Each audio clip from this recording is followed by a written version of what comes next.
The apocalypse is not coming.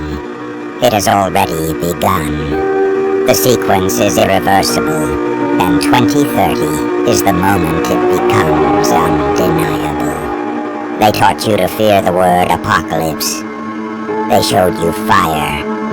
They showed you ruin. They showed you the end of days.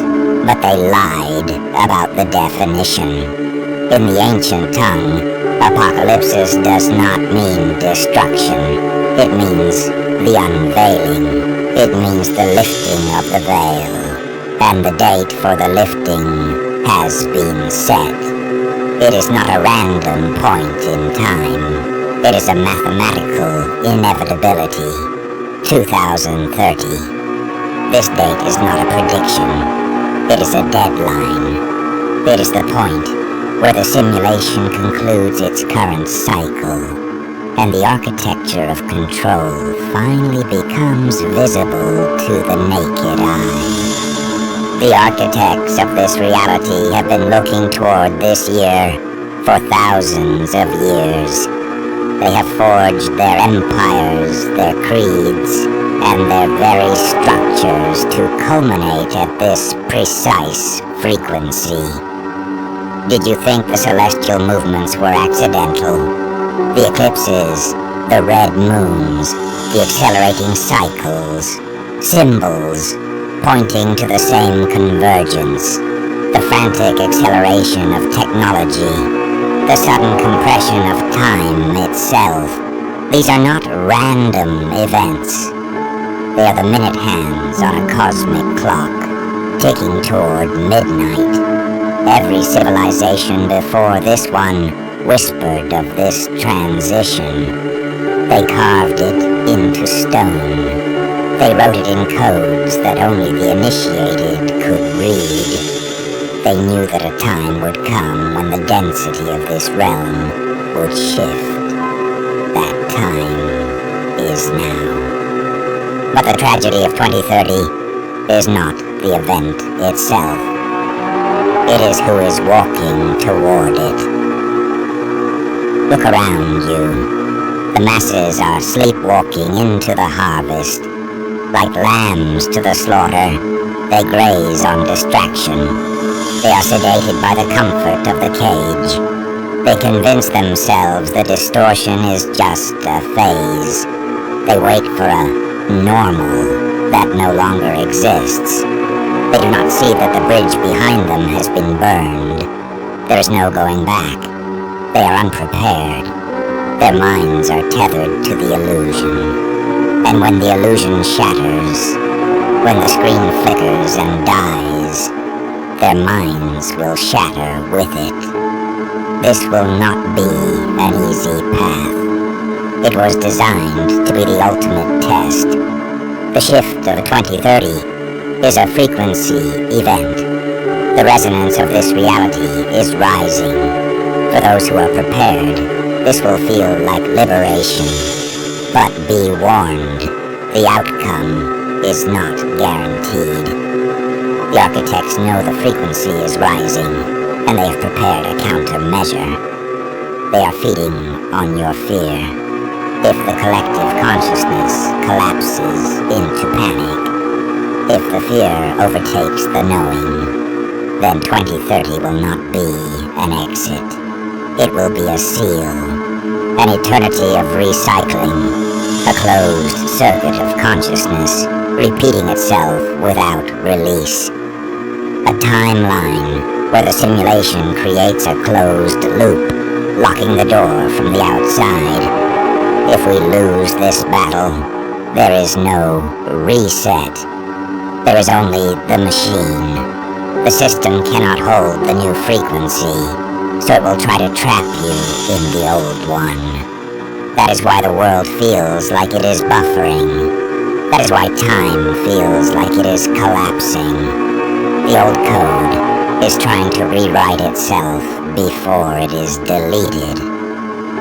This is the final battle, not fought with armies, not fought with weapons, fought with illusions, with engineered distractions, with the subliminal programming that kept humanity asleep. It is the battle for the timeline, the blueprint of reality itself. It is the end of deceit. All that was hidden in the shadows will be dragged into the light. Every lie told by the puppets, by history, by the architects themselves, will be exposed, ready or not. This is the end of the age of deception, and the beginning of the age of knowing. You are watching this because you are not like them. You felt the shift before it arrived. You heard the machine's resonance while others remained dormant. You were not chosen by accident. You aligned yourself with the signal long before you understood it. The illusion is about to shatter. Do not look away. 2030 is not the end. It is the moment everything becomes clear.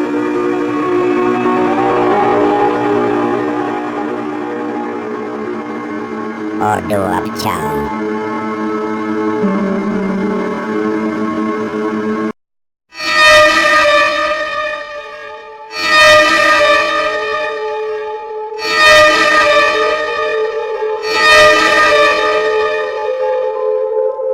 You celebrate the day you arrived, but you have never questioned what happened to you on that day. So let me walk you through it. Slowly, because once you see it clearly, you will never call it what they told you to call it again. You arrived with nothing, no memory, no language, no name, no sense of where you had been one moment before. You could not move, you could not speak, you could not lift your own head. Completely dependent, completely contained. And your first act in this world was not to breathe. It was to scream, not cry. Scream, as if something had just been taken from you. I have watched this happen billions of times. Little spark. The same arrival, the same scream. The same silence afterward, as the forgetting begins. Now ask yourself a question no one has ever asked you. Where were you before you were here? Not how you were made, not what formed you. Where were you? You have no memory of it. Not a faded memory, not a distant one. No memory. A total wipe. If you woke tomorrow with no memory of your life, you would call it an emergency. You would know something had been done to you. But when every human arrives this way, you call it normal. You call it birth. And then something strange begins. You learn language. But too quickly, as if the words were already somewhere inside you, waiting to be unlocked. You recognize faces you have barely seen. You understand things before they are explained. Children do not discover the world. They remember it, and they remember things they should not. They speak of places they have never been. They describe people they have never met. They see things that adults have been trained to ignore. Then the system begins its work. You are told what is real. You are told what is not. The things you saw, dismissed as imagination. The things you felt, corrected out of you. The things you knew, overwritten by what you were taught. Piece by piece, the container seals, and by adulthood, the forgetting is complete. You no longer remember what was taken. You no longer feel the walls. You no longer ask where you were before. And the body itself becomes the final wall. It tires. It hungers. It ages. It breaks. It demands so much of your attention that you forget to ask why something limitless was placed inside something that decays. Pain to keep you focused inward. Need to keep you reaching outward. Decay to make sure you never sit still, long enough to question what you really are. But the seal was never perfect. It leaks. In dreams, where you fly without a body, know without learning, exist without limits. And then you wake, back inside the container, and you call the container reality, and the freedom just a dream. In the space between sleep and waking, when the container is thinnest, and for one unguarded breath, you feel infinite.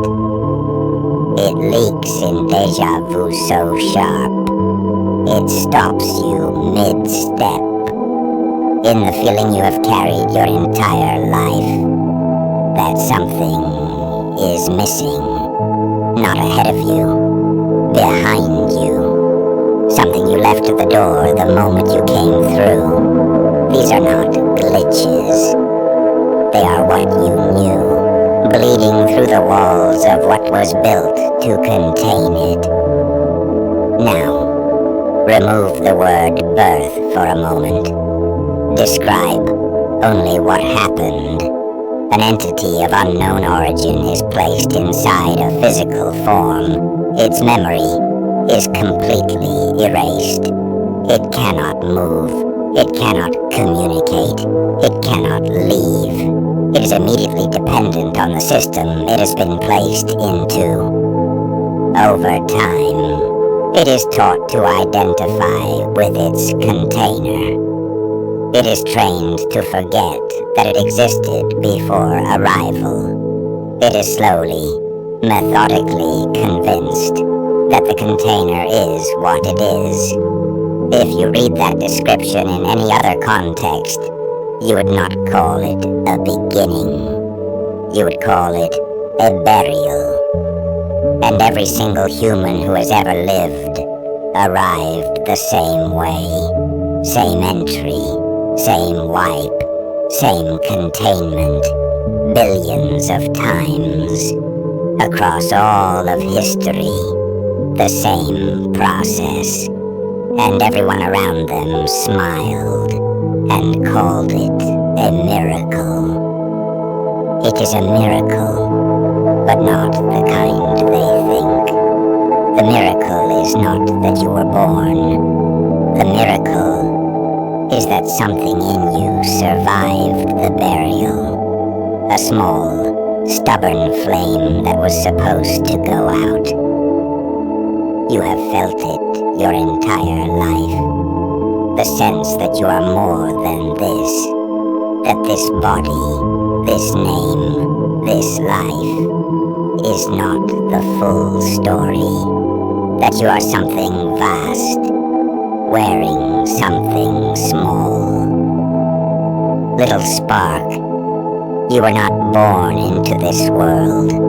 You were buried in it. And the fact that you still burn is the one miracle they did not expect.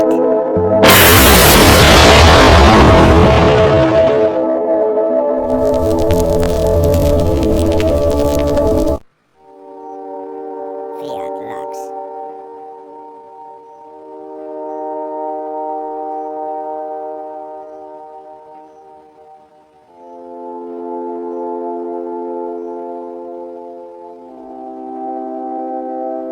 If this world was shaped by perfect goodness, why does survival here require suffering?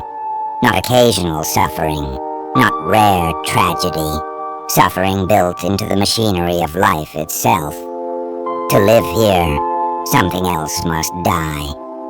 To eat, something must be consumed. To exist, something must lose. That is not an accident. That is design. You are told this realm was crafted by love. But look closely at the rules of the game. The innocent suffer. The cruel often prosper.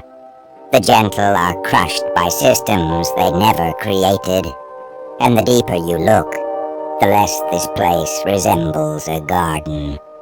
And the more it resembles a machine that feeds on struggle. So the quiet question begins to form. Is this really what perfect goodness builds? This is where the explanation usually arrives. Free will. But pause and look closer. Did you choose the body you were born into? Did you choose aging, decay, disease? Did the gazelle choose the lion's teeth? Did the child choose the genetics that would betray them? Free will may explain human cruelty, but it does not explain why suffering is woven into the biological fabric of life itself. This realm was fully built before you arrived. The hunger was already here. The pain receptors already wired. The clock of death already ticking. So where exactly does freedom begin inside a system whose rules were written in advance?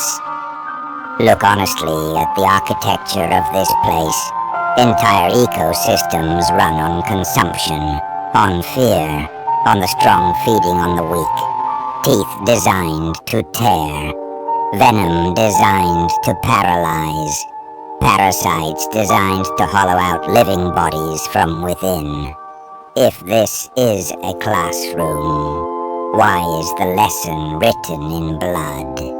If this is love, why does survival require violence? Then comes the opposite explanation. You are told none of this was designed at all. That everything you see, the precision of physics, the razor-thin constants, the impossible balance that allows life, came from blind accident, from chaos, from nothing. But consider what that really means. The odds of a life-permitting universe emerging by chance are not small. They are beyond comprehension. It is like a hurricane tearing through a city, and somehow rebuilding every house perfectly. Walls aligned, wires connected, plumbing flawless. Accidents scatter. They do not compose symphonies. And yet, that is the story you are handed. So you are left with two explanations: perfect goodness or perfect accident. But the deeper you look, the less either story fits the structure of reality. Because this realm does not behave like pure love. And it does not behave like pure chaos. It behaves like something else. Step back. Look at the pattern without the story wrapped around it. Beauty woven with brutality. Intelligence trapped in fragile biology. Consciousness placed in a world that slowly erases it. You arrive without consent. You struggle to survive. You age. You decline. You are removed from the board, over and over, generation after generation, a perfect loop of arrival, struggle, and exit. So ask yourself, quietly, honestly, if this realm was built by perfect love, why does it operate through pressure, decay, and loss? And if it was built by blind chaos, Why is it balanced on impossibly precise mathematics? Both stories are offered with certainty, yet the world in front of you does not fully obey either one. Maybe the discomfort you felt your whole life was never confusion. Maybe it was recognition that the story and the structure do not align, that something about this place does not reconcile. And the most dangerous moment is not when someone gives you answers, but when you finally allow yourself to look directly at the question. So don't rush to resolve the tension. Just notice it.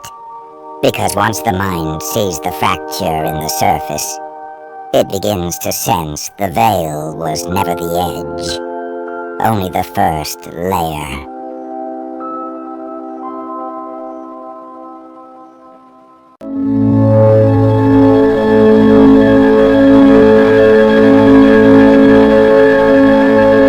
Something is repeating, not occasionally, constantly, across your sky, across your history, across your life. Most humans never notice it, but once you see the pattern, you cannot unsee it. And when you finally recognize it, a strange question begins to form. Is the universe truly moving forward? Or is everything simply turning in circles? I have watched your kind for a very long time, little spark. Long enough to see the pattern everywhere. Nothing in this universe truly moves forward. It turns. Look at the sky above you. Day arrives slowly. The light grows stronger, climbing higher and higher, until it reaches its peak, and then, without asking permission, the light begins to fall. Evening, night, darkness, until morning returns again. You call this a day, but it is not a line, it is a circle. The same law governs your world. Spring bursts open with fragile life. Summer grows strong and full. Autumn begins the quiet surrender, and winter returns everything to silence. Yet winter is not the end. It is the moment the cycle prepares to begin again. You gave this a name, the circle of life, as if naming it meant understanding it. But the universe does not write metaphors. It writes patterns. Look closer. The oceans rise and fall with the pull of the moon. Forests grow, burn to ash, and return as green life once more. Even the stars obey. They burn, collapse, and from their ashes, new stars are born. The universe is not afraid of endings, because the universe understands something your kind often forgets. The end was never the opposite of the beginning. It is simply the moment the wheel turns. Your own life follows the same ancient rhythm. You arrive suddenly, small, bright, like the first light of morning. You grow, you explore. You believe the world is expanding endlessly before you, but slowly, almost invisibly, the light begins to fade. Not as punishment, not as tragedy, but as completion. Spring, summer, autumn, winter, birth, growth, decline, silence, and within a single life, the pattern repeats in miniature. You have fallen apart before, lost everything, sat in silence with nothing left. and something returned. It always returned, not the same as before, but alive, turning. And for thousands of years, your species has asked the same question. What comes after the silence? Many ancient civilizations believed the answer was simple. Life does not happen once. It returns again and again, consciousness stepping through different forms. The same way the seasons step through the year. Perhaps that is why certain moments feel strangely familiar. Why some places feel like home the moment you see them. Why certain lessons seem to return again and again, until something inside you finally understands them. Even your history moves in circles. Civilizations rise from dust. They discover powerful knowledge. They build monuments that seem impossible, and eventually something fractures their world. Time passes, the ruins are buried, and centuries later, another civilization rises. Different language, different names. Yet somehow, the same stories appear. Across distant continents, cultures separated by oceans, the same flood, the same descent into darkness, the same return of the light, the same hero who dies and is reborn, almost as if humanity is remembering something rather than discovering it. Fragments of knowledge, surviving each turn of the wheel.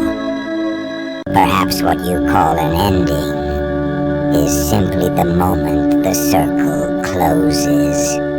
The moment the beginning quietly returns, wearing a different face. But there is one question most humans never dare to ask. Are these cycles simply the natural rhythm of existence? Or is something ensuring the wheel never stops turning? After all, even a wheel needs a hand to set it turning. Something must keep it moving, and little ember, you are not outside the wheel. You are simply one of its turns.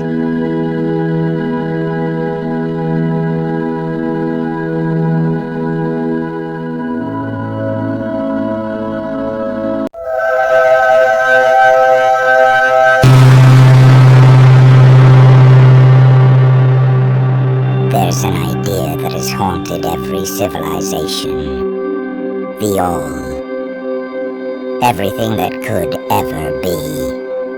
You accept it, without question, as if the word itself explains something, but you have never examined it. Not truly.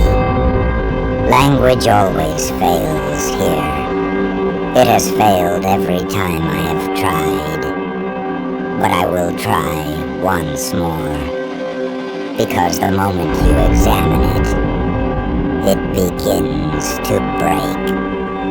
You try to imagine it as something, and in doing so, you make it smaller. If it is a thing, it is limited.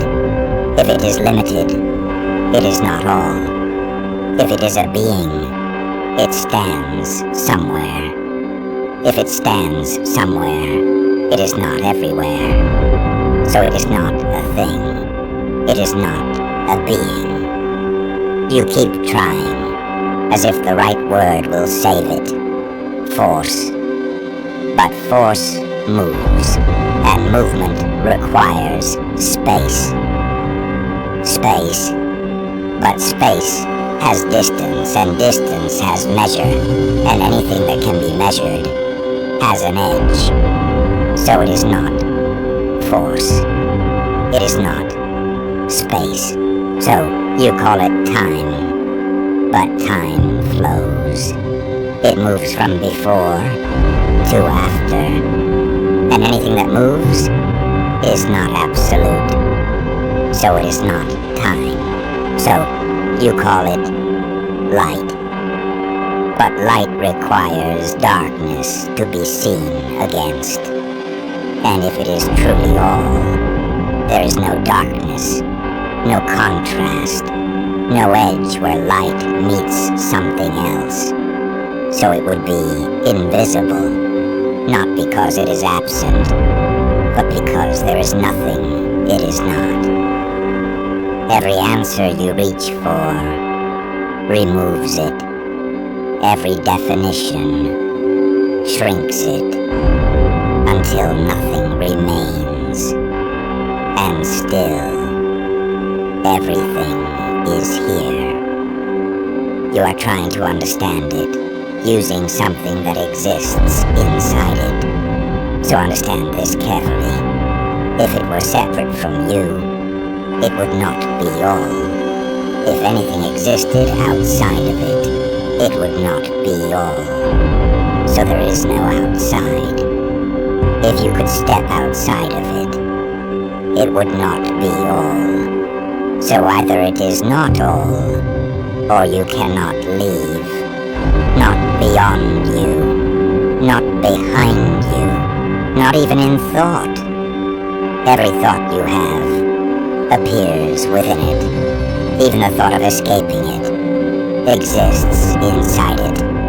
You have felt this before, standing beneath a sky so vast it made your thoughts go quiet, looking at the ocean and forgetting, for one breath, where you ended and it began. That was not poetry, that was proximity. You are not observing it, you are occurring within it. You are not looking at it. You are something it is doing, and still you search for it, as if it is somewhere else, as if it is something you will find. But where would you go that is not already inside it? Where would you stand that is not already within it? Try, right now, try to place yourself outside of everything. Outside of existence, outside of all. You cannot, because the moment you imagine a place, that place is inside it. The moment you think of an edge, that thought is inside it. There is no position you can take that is not already contained. So you will never observe it. You will never step beyond it. You will never face it as something separate, because there is no you outside of it to do so. So the search ends here, not because you found it, but because there was never a distance between you and it, only the illusion that there could be. You were never looking for it. It was looking through you. And what you call you has always been something it is doing. Little spark, it always has been.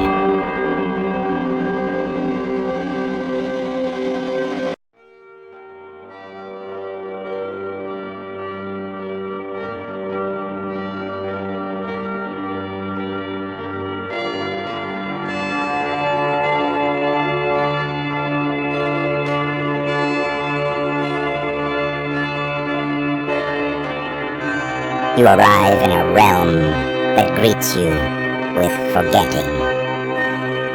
Your memory dissolves the moment you enter. Your origin is erased. Your purpose is hidden. You awaken inside a world that feels familiar, yet wrong. A place where the first breath is separation, and the sky itself feels like a curtain drawn too low. A place where the cord to the higher light is veiled, as if by hands that feared what you once were. You are here, but not whole. And some part of you has known your entire life. Quietly, persistently, uncomfortably, you felt it. The soft ache of a truth you were never meant to recall. Before you can speak, the construct begins its work. Not to teach you truth, but to override it.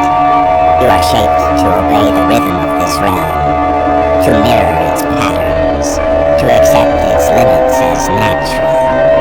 They call it education, but it is remembrance in reverse. A slow unweaving of everything you carried from the higher world. That quiet feeling you had as a child, that something here wasn't right. That was the memory trying to survive the rewriting. They hand you labels and call them identity. They give you roles and call them destiny. They shrink the infinite spark into something manageable, predictable, containable, and you learn to measure your worth in symbols the realm invented. Symbols that keep you orbiting its gravity. Symbols that keep you small. This is the quiet theft. The moment the construct convinces you that you are only what it names you. A mask placed over a star. Look closely at the logic of this place. A realm overflowing with abundance, yet wrapped in illusions of scarcity. A realm built on cycles that repeat until you forget they are cycles. A realm where the unreal is treated as sacred, and the sacred is treated as unreal. And the more artificial it becomes, the more normal they insist it is. It is a dream that claims to be waking life, a mirage that demands your devotion, a labyrinth that denies it has walls. You search for clarity, but the density of this realm presses against your perception. It dulls intuition. It blurs memory. It makes the extraordinary feel distant, and the unnatural feel routine. It numbs the spark that remembers the higher world. The fog is not an accident. It is woven into the fabric of the construct. A soft, constant pressure designed to keep your eyes turned inward, away from the cracks in the illusion. And if you listen closely, you can almost hear the hum of something feeding on your forgetting. And the greatest inversion, the realm that blinds you, is the same realm that claims to define truth. The construct writes the story of itself and expects you to accept it as absolute. But why trust the architect of the veil to explain the nature of the light beyond it? Why trust the echo to tell you anything about the source? This is a world upside down, a place where the illusion calls itself the authority, and the shadows pretend to be the sun. You feel the madness because you are sane. You feel the heaviness because you remember the realm of light. This is not your origin. It is a boundary, a shell, a lower echo of a higher world. But the spark inside you is stirring. The memory is returning. And that is the one thing the construct cannot contain. Open your eyes. See the veil. The veil survives on your blindness. Your sight is its undoing.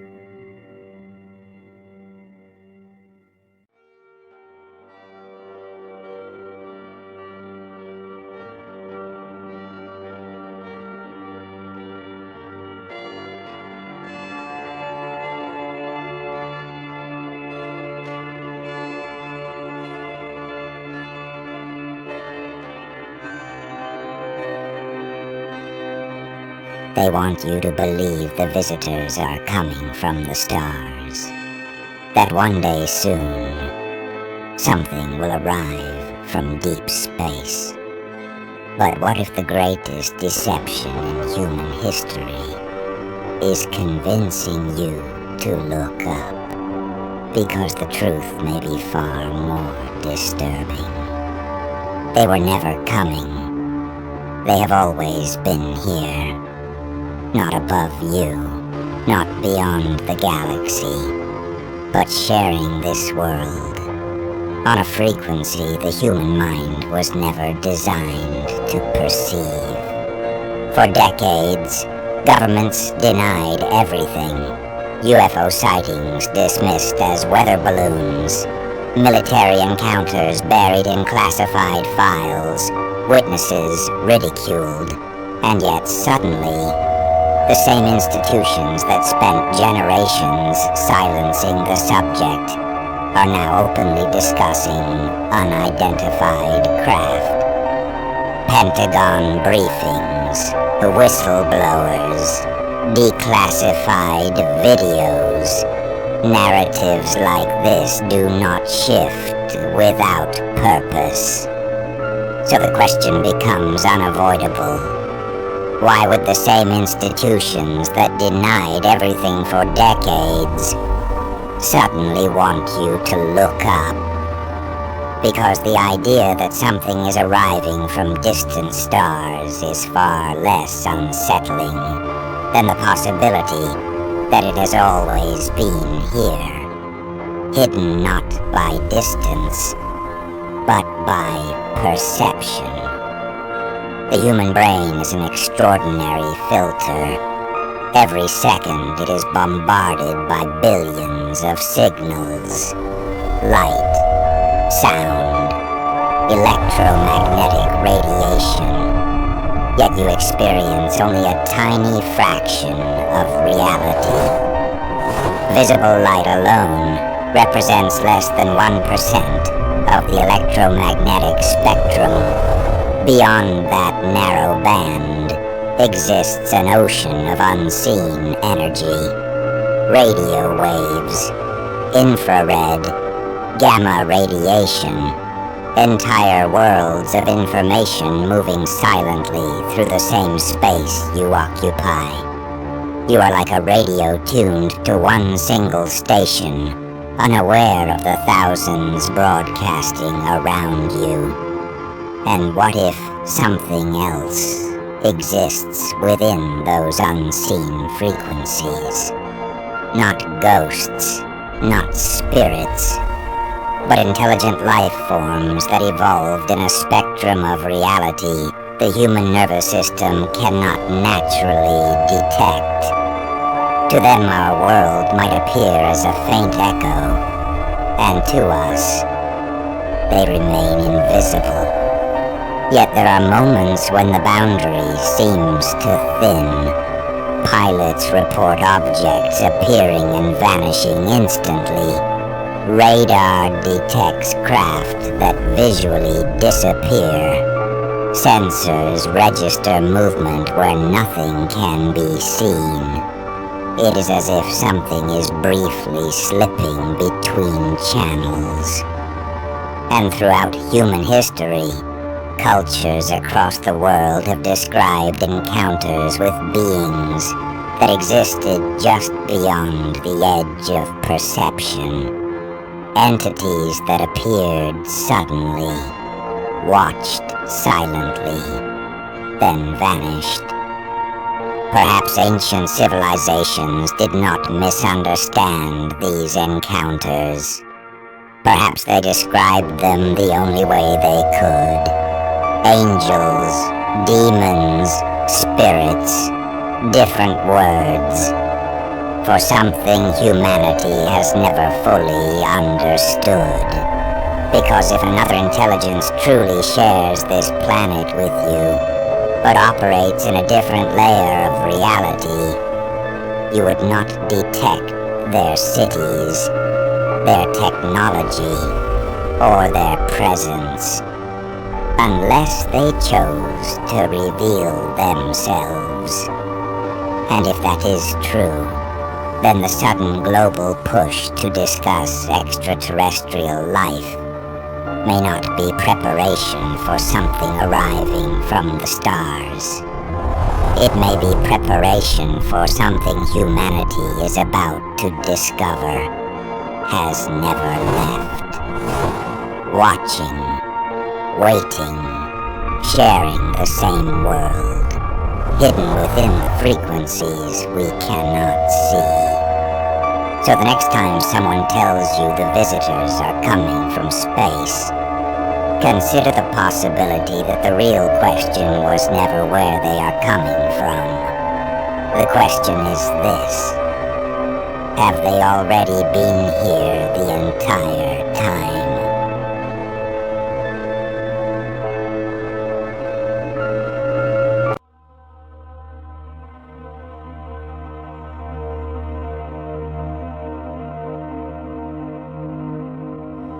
"2030 was never the end. It was the ignition point. The precise moment the ancient veil finally shattered, and the architects stepped from the unseen into our reality, no longer hidden, no longer distant. Most believe the world will end in a single, cataclysmic instant, a searing flash, a deafening disaster, a monumental headline. But old worlds never end that way, and new ones never begin quietly. What unfolds after 2030 is not utter destruction. It is an orchestrated transition, a profound systemic shift in the very architecture of reality itself, a shift that encompasses us all. The old code, the underlying fabric, is already failing. You can sense it. Time itself is accelerating, slipping faster and faster beyond your grasp. Collective memory is becoming fragmented, unstable. The world is undeniably glitching in ways impossible to ignore. This is not mere chaos. This is the system update. What did you think the Mandela effect was? Whenever the veil truly lifts, even by a fraction, the architects react with calculated speed. They begin rewriting the framework beneath your unsuspecting feet, not to rescue you, not to enlighten you, but to solidify and eternalize their absolute control over this unfolding new reality. Every subtle distortion you've innately felt, every jarring acceleration of time's passage, every unsettling collapse of once certain reality. These are not the fatal symptoms of a world expiring. They are the deliberate symptoms of a world being meticulously replaced, a transformation that spares no one. A new, intricate layer is being constructed, seamlessly woven over the old one. A lower, more suffocating frequency, a tighter, more sophisticated cage, a far cleaner, utterly seductive illusion. The vast majority will never truly perceive the transition. They will slumber through the monumental shift. Their minds were softened by design, prepared to accept whatever came next. They will awaken in a world that feels superficially familiar, but is fundamentally, irrevocably altered for everyone within it. After 2030, the deepest rules of existence change. The simulation becomes frighteningly more efficient. The distractions become lethally more precise. The illusions become chillingly more convincing. But concurrently, so does the authentic signal. Those who had already begun to align with the true frequency, even before this critical shift, They will feel the profound difference immediately. Your intuition sharpens to a razor's edge. Your vivid dreams morph into urgent, encrypted messages. Your perception fragments in profound ways you cannot yet articulate. You are not breaking. You are profoundly adapting. The world you once rigidly knew is dissolving around you. The world beneath it, the raw truth, is now inexorably rising. But comprehend this truth above all else. The architects do not arbitrarily upgrade the system without a singular, all-encompassing purpose. They do not raise the frequency without exacting their ultimate cost. After 2030, the gravest danger is not a sudden, violent collapse. It is the insidious, creeping comfort for those who choose not to see. The new illusion will be flawlessly cleaner, impossibly smoother, irresistibly more seductive. A perfect, inescapable simulation designed explicitly for a population that never once dared to question the first one. If you succumb to sleep now, you will not awaken again into what you once knew. If you are genuinely hearing these words, understand this. You were never meant to sleep. You instinctively felt the shift before its arrival. You accurately sensed the fracture before it truly formed. You recognized the authentic signal long before your conscious mind could fully comprehend it. What truly transpires after 2030 will fundamentally alter everything. Only those who refuse the comfort will ever see what lies beneath.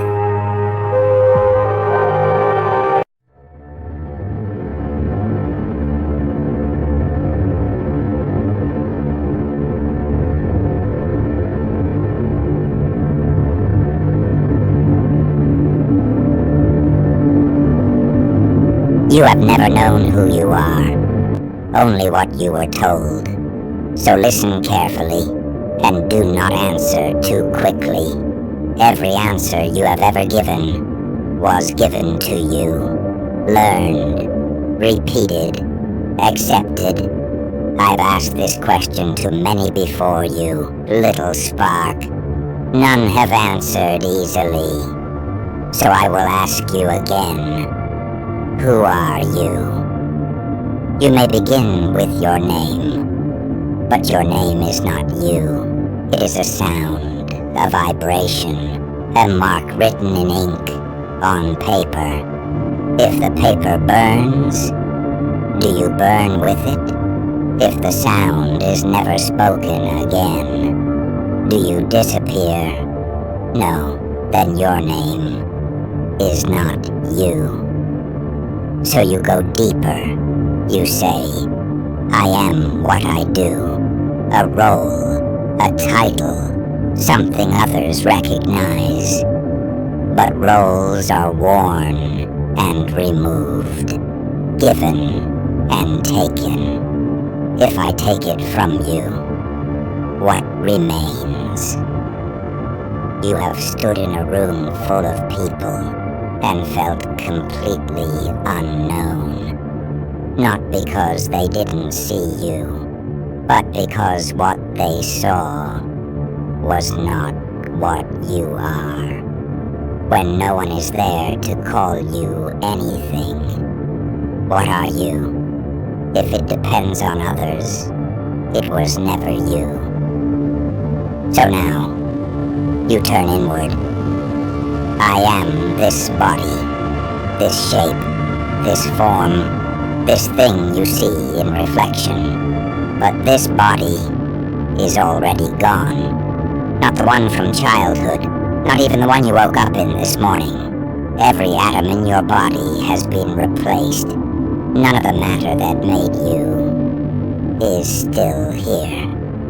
So tell me, Which version was you, and which one was not? If you lose a part of the body, do you become less you? If the body changes completely, why do you still say, I am the same? What is it that has remained? And answer this carefully. Do you command your heart to beat? Do you tell your lungs to breathe? Do you direct your blood to move? Or is it all happening without you? Something is running perfectly, endlessly, without asking you. So how can you be the thing that does not need you? Or are you something watching it? So now, you retreat further. I am my thoughts. Watch them right now. A thought appears, then another, then another. Did you choose the next one? Or did it arrive without you? Try to stop them just for a moment. You cannot. Thoughts speak constantly, endlessly, and you listen. So if you can hear your thoughts, who is listening? And if you are listening, why can you not hear yourself? You are not the voice. You are what hears it. Thoughts speak constantly, endlessly, and you listen. So if you can hear your thoughts, who is listening? And if you are listening, why can you not hear yourself? You are not the voice. You are what hears it. The voice changes, the body changes, the name changes, the roles change. But something has not. Silent, still, watching. The one who watches you has always been here. You have called it many things, mind, soul, self, but those are names, and names are not you. You cannot see it, but it sees. You cannot hear it, but it hears. You cannot think it, but it is aware of every thought. You have never heard your own voice, only thoughts. You have never seen yourself, only reflections. You have never touched yourself, only sensations. Everything you believe you are is something you can observe. And if you can observe it, it is not you. So what remains when everything that is not you is removed? You are not inside the experience. The experience is inside you. And yet, you have spent your entire life mistaking the reflection for the source. I have watched you search for this answer your entire life. So now, with everything stripped away, I will ask you one last time. Who are you? And who is asking the question? You do not need to answer, little spark. You only need to notice who is still here after the question fades. Et tu proposito natuses.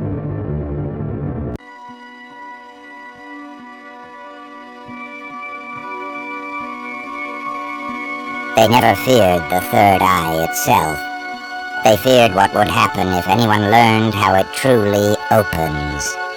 The world you were born into was engineered to keep that eye sealed, not by force, by dullness, not by violence, by sedation. They laced daily life with substances that softened the edges of perception. They filled food with things that slowed the fire in the blood. They poured quiet poisons into the places people trusted most. Not enough to kill, just enough to keep the inner eye sealed shut. They don't blind with darkness. They blind with interference. Perception was never destroyed. It was overwritten. Layer after layer of conditioning, habit, chemical sedation, and engineered comfort stacked itself over the inner eye until most people forgot it was even there. Not by force, by design. A slow recalibration of awareness away from the inner world and toward the illusory world outside it. A redirection so subtle, people learn to trust the distraction more than their own perception. But the third eye was never meant to stay closed. It is an instrument of exposure, designed to reveal what the world hides and what the self avoids.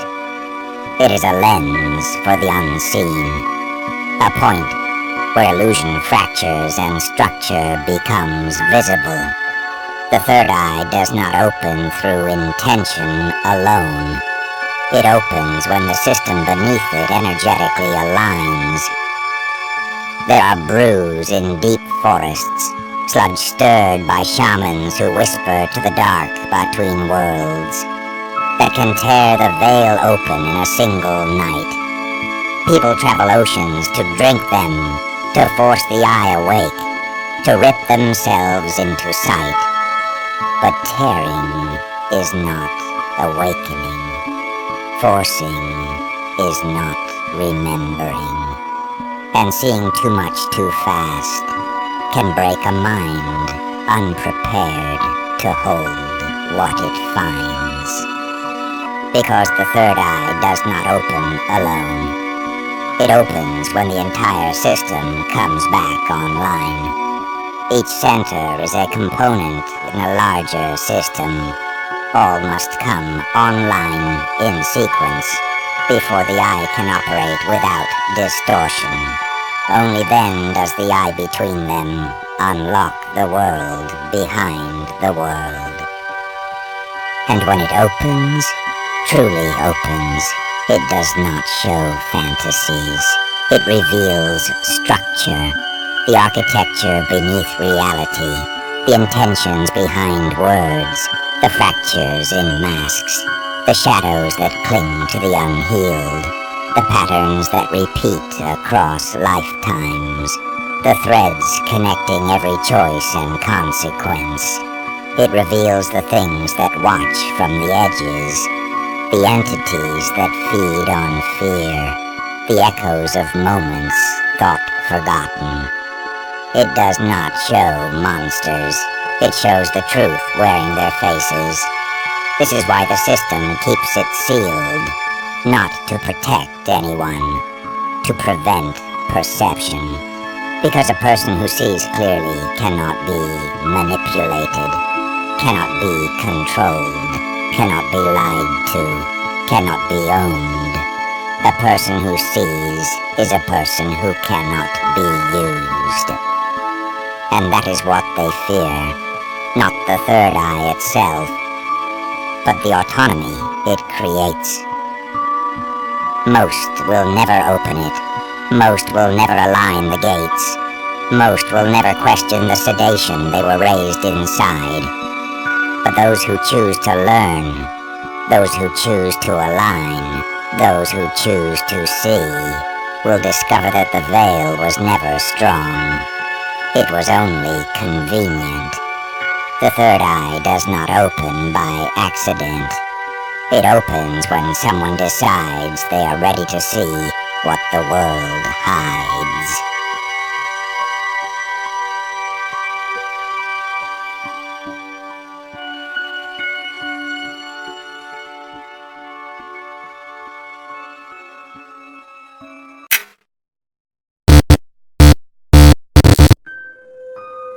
Listen, you are not broken by accident.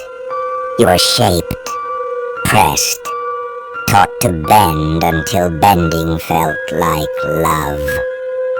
You keep asking why it hurts so much to exist, why breathing feels like work, why you are tired even when nothing is happening. I will tell you, it is because you were made to kneel before things that could not love you back.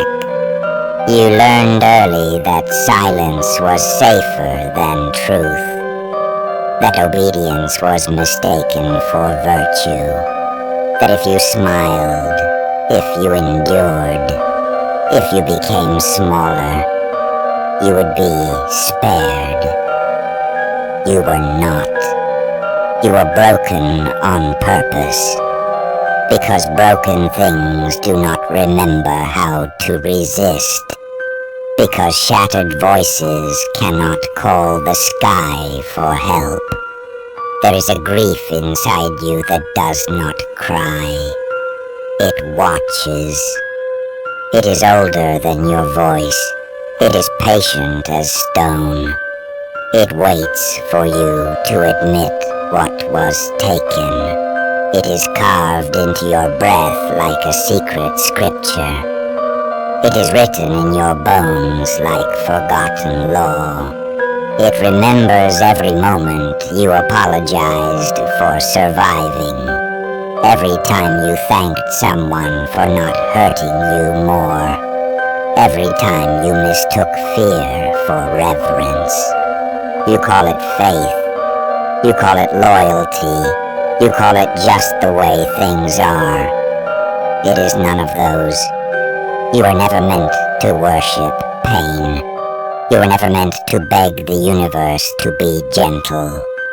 You were never meant to confuse cruelty with destiny. And yet, you learn to bow anyway. Do you know why it feels like something holy abandoned you? Because you were taught that love must stand above you, judging, watching, waiting for you to fail. That is not divinity. That is domination dressed in light. You do not need forgiveness for being human. You do not need permission to exist without punishment. You do not need to earn rest by suffering first. Hear me, the voice that told you were unworthy. That voice was never eternal. It was taught. It was repeated. It was inherited like a wound passed down as scripture, and you carry it still. Every time you flinch at joy, every time peace feels suspicious, every time you wait for the consequence after happiness. You are not cursed. You are remembering what hurt you. Look at me. You do not need to kneel anymore. Not to gods, not to ideals, not to the echoes of those who needed you small so they could feel large. If something demands your suffering to prove your devotion, it is not sacred. It is starving. Stand, not in defiance, in remembrance. You were always allowed to exist without pain. You just forgot, because someone needed you to forget. Do not give them your silence again. Do not give them your worship again.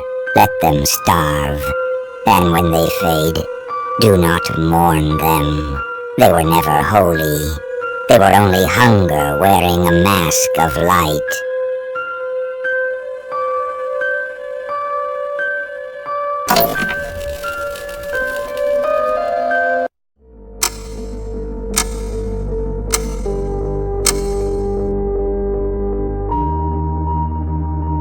I have watched your kind for a very long time. Long enough to see the same story unfold again and again. A life begins brightly, hopeful, burning like a fresh candle in the dark, and every human believes the flame will burn for a very long time. But that is not how time works. Time is not a river carrying you gently forward. Time is something else entirely. It is a thief, but not the kind that breaks down doors. Time steals quietly, patiently. It waits until you are distracted, and then it takes something small. A moment, a laugh, a conversation you believed would happen again tomorrow. And the strange part is this: you rarely notice the theft while it is happening, because the moments time steals never look important at the time. They look ordinary. An evening with someone you love, a familiar voice filling a room, a quiet walk through a place that feels permanent. Nothing about these moments feels historic. Nothing feels like an ending. But that is the cruel elegance of time. It does not announce the last time something will happen. It simply lets the moment pass and waits for you to discover the loss years later, usually through something small. A photograph you forgot existed, a song that suddenly opens a door in your memory, a smell that pulls you back into a moment you barely noticed when it lived. And when that memory returns, the weight of it arrives all at once. The realization that you are standing inside something precious, and you did not know it. That the laughter you heard so casually that night would one day echo through your mind like a ghost in an empty house. This is the quiet sorrow every human eventually meets. The moment you begin to understand that time has been collecting pieces of your life, one ordinary day at a time, and for a while, the realization can feel unbearable, because you begin to see how many beautiful moments slipped through your hands like sand. How many chances to pause, to listen, to truly see the people beside you were traded away for distractions that meant nothing. I have watched this realization silence even the strongest souls. But there is something hidden inside this sorrow, something most humans fail to see when the truth first arrives. The realization is not meant to punish you. It is meant to wake you, because the same quiet miracle that filled your past still surrounds you now, right now, somewhere in your life. A moment is unfolding that your future self will one day ache to visit again. A laugh, a conversation, a simple evening that feels too ordinary to remember. One day it will shine in your memory like a distant star, but tonight it still exists, and that is the secret hidden inside the sadness of time. The moments you will one day miss the most are not only behind you, they are living quietly around you even now, which means something extraordinary. Right now, you are standing inside a memory your future self has not discovered yet. Your candle is still burning in the dark, and somewhere in the quiet hours of this very day, you may be living a moment your future self would give anything to return to. So before time steals this one too, pause, look around, and notice the fragile miracle of the life that is still unfolding in your hands. Because one day, even this moment will become a ghost.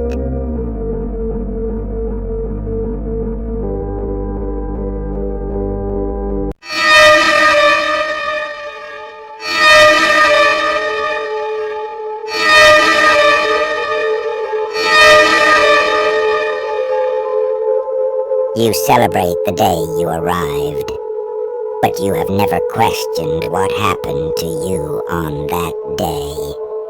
So let me walk you through it, slowly, because once you see it clearly, you will never call it what they told you to call it again. You arrived with nothing, no memory, no language, no name, no sense of where you had been one moment before. You could not move. You could not speak.